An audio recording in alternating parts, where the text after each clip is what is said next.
सफा आयुर्वेदिक चूरन, पेट सफा तो हर रोग दफा।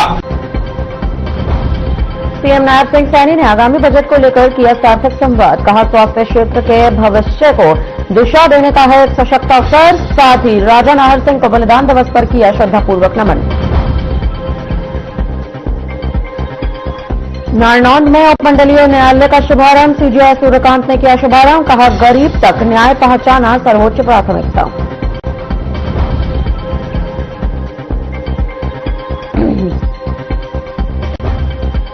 हरियाणा में कांग्रेस का मनरेगा बचाओ संग्राम योजना को लेकर कांग्रेस प्रदेश अध्यक्ष राव नरेंद्र सिंह का बीजेपी पर आरोप। कहा, ग्रामीण मजदूरों के काम के अधिकार के साथ कर रहा खिलवाड़।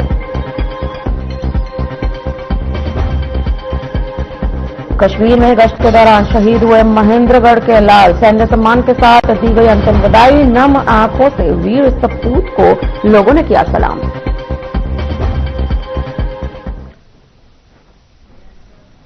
नमस्कार, मैं आश्रुति वोहरा, आपका बहुत बहुत स्वागत है हमारे इस खास बुलेटिन में। शुरुआत करेंगे बड़ी खबरों के साथ। मुख्यमंत्री नायब सिंह सैनी ने शुक्रवार को फरीदाबाद के सूरजकुंड में आयोजित बैठक के दूसरे सत्र में स्वास्थ्य क्षेत्र के प्रतिनिधियों और अधिकारियों के साथ आगामी बजट को लेकर सार्थक संवाद किया। मुख्यमंत्री ने संवाद में शामिल प्रतिनिधियों को नववर्ष की शुभकामनाएं देते हुए कहा कि यह बैठक प्रदेश में स्वास्थ्य क्षेत्र के भविष्य को दिशा देने का एक सशक्त अवसर है। वहीं साथ ही उन्होंने इस सत्र के शुभारंभ में राजा नाहर सिंह को बलिदान दिवस पर श्रद्धापूर्वक नमन भी किया। मुख्यमंत्री नायब सिंह सैनी, जिनके पास वित्त मंत्री का भी प्रभार है, उनका यह कहना है कि प्रधानमंत्री श्री नरेंद्र मोदी ने देश को 2047 में विकसित बनाने का संकल्प लिया है। उस संकल्प में हरियाणा देश का ग्रोथ इंजन बनेगा। बीते माह केंद्रीय गृह मंत्री श्री अमित शाह ने पंचकुला में हरियाणा के विजन डॉक्यूमेंट 2047 को भी लॉन्च किया है।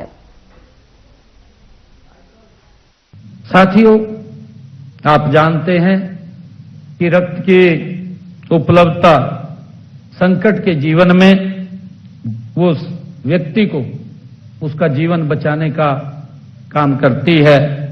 इसको ध्यान में रखते हुए हमने प्रदेश के सभी ब्लड बैंकों को आधुनिकीकरण किया जा रहा है ताकि ब्लड की कोई दिक्कत समस्या न रहे।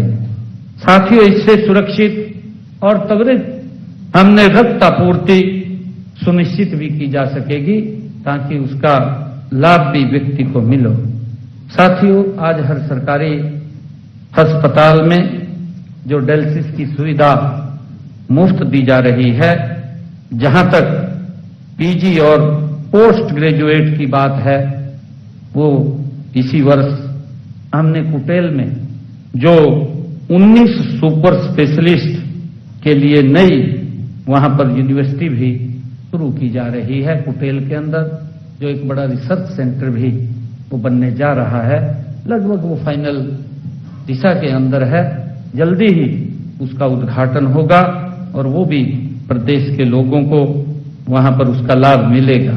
साथियों, इसे ध्यान में रखते हुए प्रदेश के सभी ब्लड बैंकों का आधुनिकीकरण किया जा रहा है और इसमें सुरक्षित और सुनिश्चित वो किया जा रहा है।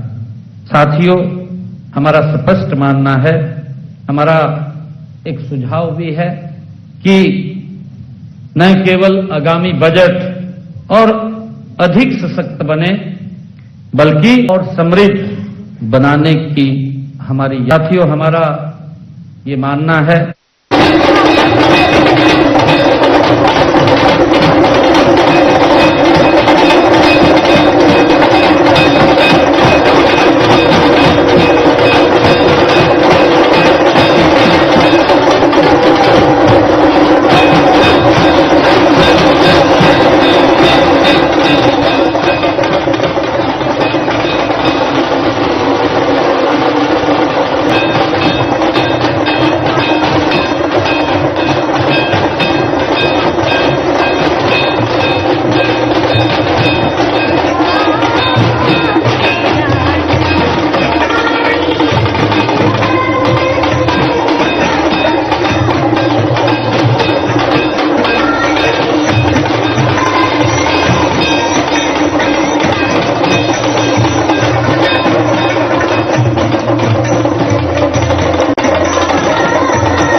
सभी के सभी जो सुझाव आपने दिए हैं, मुझे पूरा विश्वास है कि उनको इस बजट के अंदर शामिल किया जाएगा।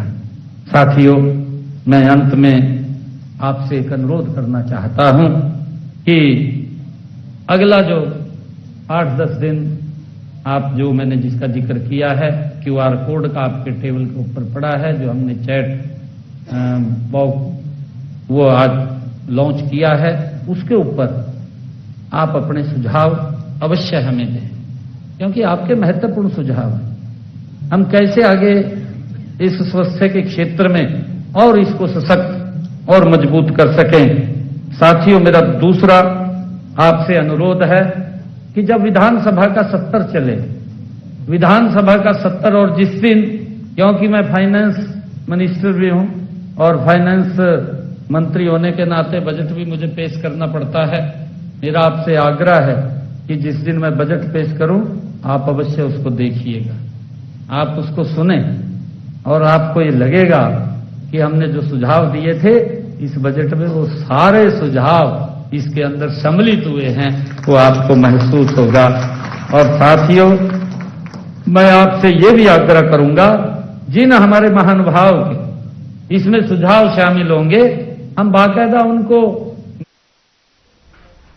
देश के मुख्य न्यायाधीश न्यायमूर्ति सूर्यकांत ने हांसी में शीघ्र सेशन डिवीजन स्थापित करने की घोषणा की। नारनौंद में उपमंडलीय न्यायालय के शुभारंभ अवसर पर उन्होंने कहा कि आमजन तक सुलभ और समय पर न्याय पहुंचाना न्यायपालिका की प्राथमिकता है।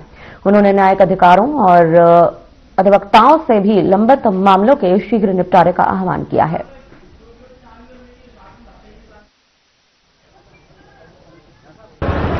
और ट्रस्ट के माध्यम से हमने निर्णय लिया कि गांव के जो भी बच्चे शिक्षा में आगे आएंगे, जो अच्छी मेरिट के बच्चे होंगे, प्राइमरी स्कूल से लेकर के मिडिल से लेकर के और मैट्रिकुलेशन तक, हम उनकी आर्थिक सहायता करेंगे। और हर साल गांव में वो फंक्शन पिताजी के टाइम में तो हम नियमित रूप से करते थे, और मुझे बड़ा अच्छा लगता था कि गांव में खासकर रूप से जो वंचित वर्ग के लोग हैं, उन बच्चों के जब मैं देखता था कि पढ़ाई में बहुत आगे आए हैं और उनको जब हम आर्थिक सहायता देते थे, तो मैं पिताजी की आंखों में जो खुशी के आंसू उस वक्त देखता था, तो मुझे अपना बचपन अक्सर याद आता था। हमारा जो छोटा सा प्रयास है वो तो जारी रहेगा ही रहेगा। मैं अपने भाइयों से, अपने परिवार से अनुरोध करूंगा कि वो जो जितनी छोटी सी सहायता हम करते हैं, वो सहायता को बढ़ाया जाए। मैं उसके अलावा मैं गांव के सभी भाई बहनों से ये प्रार्थना करूंगा कि गांव के होनहार बच्चों के लिए, खासकर जो गरीब परिवारों के बच्चे हैं, आप अकेले मां बाप पर मत छोड़िएगा, उस बच्चे को सारा गांव अडॉप्ट करे और वो गांव का बच्चा हो। उसके लिए आपको एक फंड इकट्ठा करें और आप उस फंड को के बेसिस पर उस बच्चे को आगे एजुकेशन दिलवाएं। मेरी ये आपसे प्रार्थना है। आप जब भी ये फंड करेंगे तो सबसे पहला डोनेशन जो है, सबसे पहला मैं अपनी उसमें पैसा डालूंगा, मेरे अपने अकाउंट से आपके लिए मैं उसमें आर्थिक मदद करूंगा। मैं चाहता हूं कि हर गांव में, आदर्श रूप से तो हर गांव में एक ऐसा फंड होना चाहिए, एक जो गांव का एक जिसको सामाजिक और सामूहिक फंड हो, जिसके आधार पर गरीबों के और हर बच्चों को आगे पढ़ाया जाए ताकि वो देश की धन और शक्ति बन सके। आज थोड़ा सा समय का अभाव है, मैं लेट हो गया, मुझे आगे अभी बहुत दूर गुवाहाटी पहुंचना है आसाम में। तो मैं एक ही जो दूसरा विषय जो मैं लेना चाहता हूं बस वो है कि गांव की कुछ मांगे आपने रखी, मेरे पास वो मांग पत्र आया था। मैं मुख्यमंत्री जी रात को मुझे मिलने आए थे हिसार में। उन्होंने मुझे कहा कि जो भी गांव की मांग है, हमारे 3 मंत्री जी वहां पर रहेंगे और वो मुख्यमंत्री जी के रिप्रेजेंटेटिव के तौर पर यहां पर हैं, और जो भी गांव की हमारी डिमांड्स है वो सब पूरी हो जाएंगी। मैं भाई महिपाल डांडा जी से एक रिक्वेस्ट करूंगा कि एजुकेशन डिपार्टमेंट में आजकल मॉडल संस्कृति स्कूल का एक है, गांव में बनता है, उसका नाम मॉडल संस्कृति स्कूल है। आप इस गांव में उसकी घोषणा करें। ये भाई महिपाल की तरफ से मैं आपको घोषणा कर देता हूं, टेकवाड़ में मॉडल संस्कृति स्कूल की स्थापना होगी। जो मेरे सही मायनों में अगर कोई मैंने धन अर्जित किया,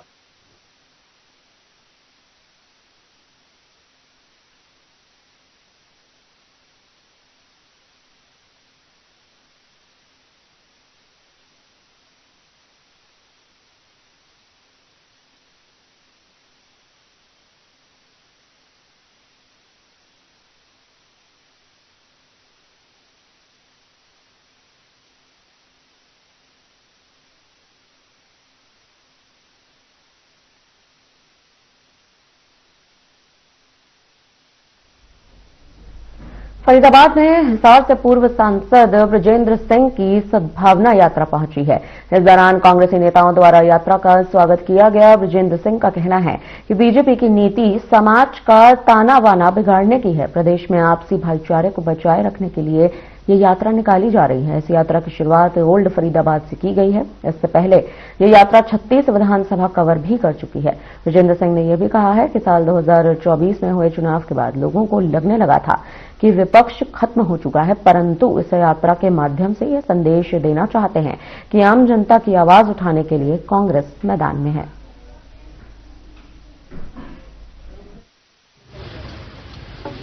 आज फरीदाबाद जिले में यात्रा का आगमन हुआ है। फरीदाबाद ओल्ड विधानसभा से और 37वीं विधानसभा है जिसमें यात्रा का प्रवेश हुआ और मुझे ये कहते हुए बहुत खुशी है इस बात की कि बड़ी गर्मजोशी से हमारी यात्रा का स्वागत हुआ और खास तौर पे यहाँ पे जो कांग्रेस पार्टी है, हमारे कांग्रेस के जिला अध्यक्ष हैं बलजीत जी और उनके सारी जो पूरी टीम है, उन्होंने इसमें बहुत मेहनत की है, इसके अंदर अपना पूरा प्रयास डाला है और उसका नतीजा नजर आ रहा था। सुबह जब हमने यात्रा शुरू की तो तब से और अब तक यहाँ अध्यक्ष जी के कार्यालय में जो पहुंचे हैं, तो जैसे हमें पहले 36 हल्कों में जिस तरह से यात्रा को लोगों ने मान सम्मान दिया, उसी तरह से या उससे भी बढ़ के फरीदाबाद। हिसार के गुरु गोरखनाथ जी गवर्नमेंट कॉलेज में पूर्व छात्र सम्मेलन का आयोजन किया गया है, जिसमें पुराने छात्रों ने एक दूसरे से अपने विचार साझा किए। सम्मेलन में शामिल छात्रों ने यह भी बताया कि आज उन्हें अपने पुराने साथियों से मिलकर बहुत खुशी हुई है और यह अनुभव बहुत अच्छा रहा है। उन्होंने गर्व जताते हुए ये भी कहा है कि इस कॉलेज ने उन्हें अच्छे करियर की दिशा दी है, जिससे वे आज ऊंचे पदों पर कार्यरत हैं। छात्रों ने इस बात की भी जानकारी दी कि कॉलेज ने हमेशा अच्छे और सक्षम विद्यार्थी तैयार किए हैं और इस कॉलेज के पूर्व छात्र समाज में महत्वपूर्ण योगदान दे रहे हैं। सभी को नमस्कार। मुझे बड़ा अच्छा लग रहा है आज 25 साल के बाद में हम अपने कॉलेज में, जिसमें हमने पढ़ाई की, जहाँ पढ़े, जिस कॉलेज ने हमें इस लायक बनाया कि आज हम किसी ठीक जगह पे बैठ के जनता की सेवाएं दे रहे हैं, तो वो सब इससे एक बहुत बड़े इंस्टीट्यूट की देन है। और आज जो कॉलेज प्रशासन ने जो ये गैदरिंग की है, बड़ा अच्छा प्रोग्राम और बड़ा अच्छा ये एक मौका दिया है। पुराने जो स्टूडेंट्स थे उनको इकट्ठा होने का और सभी साथी हम मिले हैं यहाँ पे। हमारे साथी हमारे बैच के विष्णु प्रसाद हैं, सुभाष हैं, तो बड़ा अच्छा लग रहा है आज यहाँ आके अपनी जगह। मौका भी बड़ा है कि बहुत बड़ा मौका। ये तो देखो, इससे बड़ी तो बात ही नहीं हो सकती कि सीजीआई साहब खुद यहाँ पे आए हैं।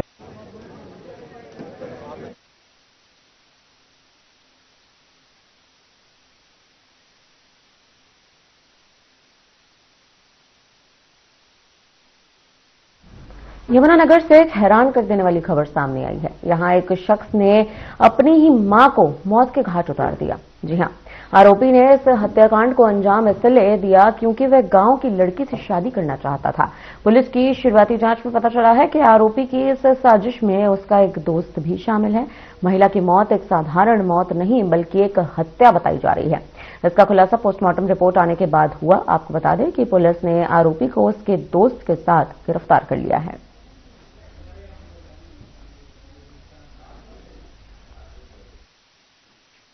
देखिए, जो गांव शामपुर जो पुलिस स्टेशन सडोरा में है, उसके जो मौजूदा सरपंच हैं, उनकी जो पत्नी है, बड़ी संदिग्ध हालत में उनकी जो लाश है, उनके पशु का जो बाड़ा होता है उसमें मिली थी और वो भी एक बड़ा सेंसेशनल केस था क्योंकि महिला उसमें इन्वॉल्व थी। और उसकी भी मैं आपको बताऊं कि जो एज पर इंफॉर्मेशन 174 की कार्रवाई होगी थी पहले, इत्तफाकन की तरफ चल पड़े थे। लेकिन जो मृतका है उसके मायके वाले और उसके पति ने एसपी साहब को कहा कि जी हमें शक है कि हमारी जो ये उसकी जो सरपंच की जो पत्नी है उसका वध हुआ है, खून हुआ है, कत्ल हुआ है, ना कि वो इत्तफाकन वो डूब गई थी उसमें पानी में। तो उसकी सेंसिटिविटी को देखते हुए श्री कमलदीप गोयल जी ने, जो पुलिस अधीक्षक हैं, CIA 2 और मेरी सुपरविजन में एक टीम गठित की और उसके चलते हुए हमने जब इसमें इन्वेस्टिगेशन चालू की, और जैसा कि मैं हमेशा बोलता हूं कि पारंपरिक और साइंटिफिक इन्वेस्टिगेशन को जोड़ के जब हम इस तथ्य पे पहुंचे तो पता लगा कि जो मृतका बलजिंदर है उसका जो कत्ल है, उसका जो खून है, उसी के लड़के ने, आरोपी ने, जो गौमित है, अपने ही गांव शामपुर के एक लड़के पंकज के साथ मिलके प्लान करके उनका खून किया है। अंतर्राष्ट्रीय सरस्वती महोत्सव 2026 की तैयारियों को लेकर Saraswati Dharohar Vikas board vice chairman Dhuman Singh Kirmach और हरियाणा विद्युत नियामक बोर्ड के सदस्य मुकेश गर्ग ने आदिवृद्धि स्थित गरुड़ टूरिस्ट कॉम्प्लेक्स में अधिकारियों की बैठक ली है। आपको बता दें, आदिवृद्धि पहुंचे सरस्वती धरोहर विकास बोर्ड के वाइस चेयरमैन धूमन सिंह किरमच ने सरस्वती महोत्सव 2026 मनाने के लिए जरूरी दिशा निर्देश देते हुए ये कहा है कि प्रदेश के माननीय मुख्यमंत्री नायब सिंह सैनी सरस्वती महोत्सव 2026 का शुभारंभ विधिवत रूप से करेंगे। साथ ही विकास कार्यों का शिलान्यास और शुभारंभ भी किया जाएगा।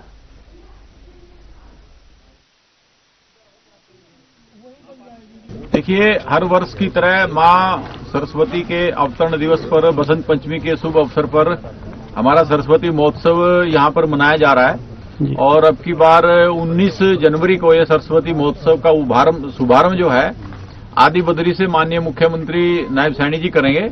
और अब की बार हमने कुछ चीजें ऐड की हैं, जैसे आर्कियोलॉजी डिपार्टमेंट यहां पर एक बहुत बड़ी एग्जीबिशन लगा रहा है ताकि बच्चे जाने की जो सिंधु घाटी सभ्यता है, हमारी जो सभ्यता है, उसका जो सबसे बड़ा प्रमाण है वो सरस्वती है और सरस्वती का उद्गम स्थल आदि बद्री में है।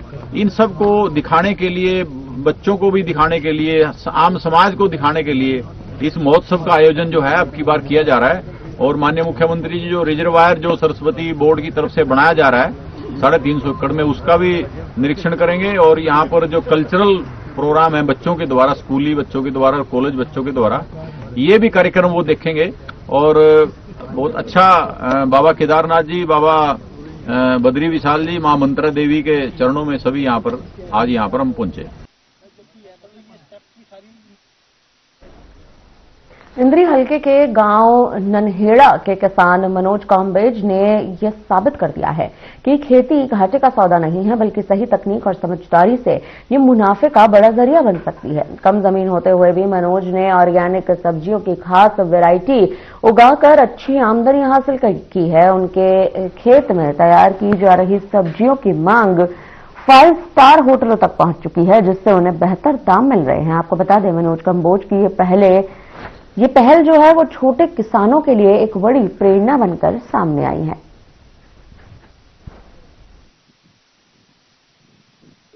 देखिए, ये जो मैंने लगा रखी है, ये तो अभी एक कृषि क्रास कंपनी है, उसके द्वारा मैंने उसके थ्रू ये लगा रखी है और उन्हीं को मैं माल तैयार करके दे रहा हूँ। वैसे अगर आप खुली मंडी में जैसे दिल्ली लेके जाते हैं तो वहाँ पर भी आपका सेल हो जाएगा, ऐसा कुछ नहीं है। बहुत अच्छे वहाँ पे देखिए, हर फसल का जो थोड़ा बहुत मौसम के हिसाब से ऊपर नीचे चलता है, पर इसका जो मिनिमम रेट है वो 20 रुपीज या 25 रुपीज पर केजी तो रहता ही रहता है। ऊपर 50 रुपए पर केजी भी बिक जाता है, 100 रुपए भी बिक जाता है, 200 भी बिक जाता है। कोई रेट फिक्स नहीं है कितना रेट जाएगा। कितना वेट निकलता है जब आप लेके जाते हो? वेट जैसे अभी तो मैंने देखो थोड़ा थोड़ा लगा रखा है, तो थोड़े थोड़े में ही मैंने काफी वेट निकाल दिया है। लगभग अभी मैंने जैसे थोड़ा ही करा और 5-6 क्विंटल माल मैं निकाल चुका हूँ सिर्फ एक कनाल से। एक कनाल में से भी मैंने बिल्कुल उसका ये कह लो आप 10 वर्ष से ही मैंने यूज किया एक कनाल का, तो 5-6 क्विंटल उसमें से जा चुका है माल। तो ये सैलेड कहाँ पर यूज होता है?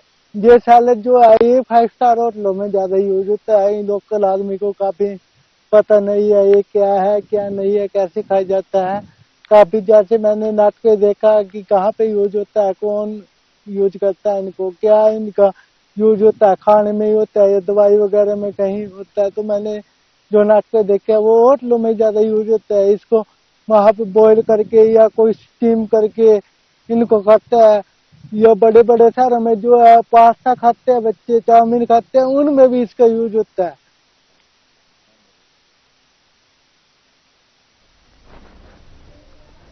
बहादुरगढ़ में नहर किनारे कूड़े के ढेर से करीब 3 माह का भ्रूण मिलने से इलाके में सनसनी फैल गई है।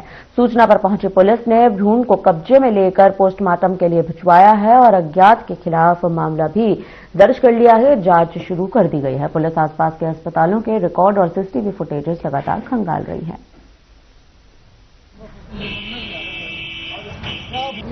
हमारे को सूचना मिली थी भी जो है ना नहर के पास यहाँ पन्नी वगैरह पड़ी है, भ्रूण मिला है। तो इस सूचना पर हम यहाँ मौके पहुंच के कार्रवाई अमल में लाई जा रही है और एफएसएल टीम को मौका पर बुलाया गया है। आगामी कार्रवाई अमल में लाई जाएगी। ये फीटस है, 2-3 मंथ का होगा, 2-3 महीने का होगा। और जो ये साथ में नहर जा रही है ये बाहर पीछे से बह के आया हो। इसमें मुकदमा दर्ज करके इसको पोस्टमार्टम कराया जा रहा है, कराएंगे। इसमें अभी क्लियर नहीं होता, पोस्टमार्टम में क्लियर हो पाऊंगा। बिल्कुल छोटा है, 2-3 महीने का हो।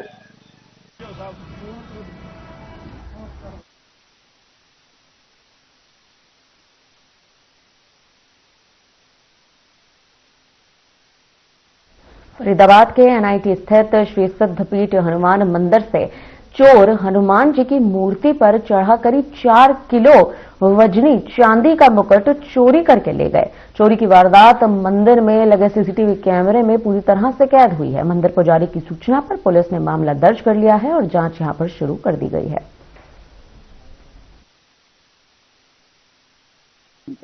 2:06 के लगभग की घटना है और ये पीछे सरकारी स्कूल है, उधर की दीवार से कूद के आया है। अब फिलहाल कूदा तो एक ही व्यक्ति है और हो सकता है उसके साथ 1 या 2 अन्य और भी व्यक्ति हो, ये तो अब हमारा लिए सोचने वाली बात है। बाकी उसके बाद वो आया है यहाँ पे, उसने जूते तक उतारे हैं, सीसीटीवी में आ रहा है। जूते उतार के अंदर आया है, थल्ली पे चढ़ा है वहां से, और फिर यहाँ ऊपर आया है। उसने मुकुट उतारने की कोशिश की पहले, क्योंकि मुकुट टाइट बंधा हुआ था, तो उसके बाद दोबारा से उसने खींचा जो भी, और फिर मुकुट उठाया, सीधा ऊपर चढ़ा है, वहीं से वापस कूद के चला गया। फिलहाल के लिए इस बुलेटिन में इतना ही। मुझे दीजिए इजाजत। नमस्कार।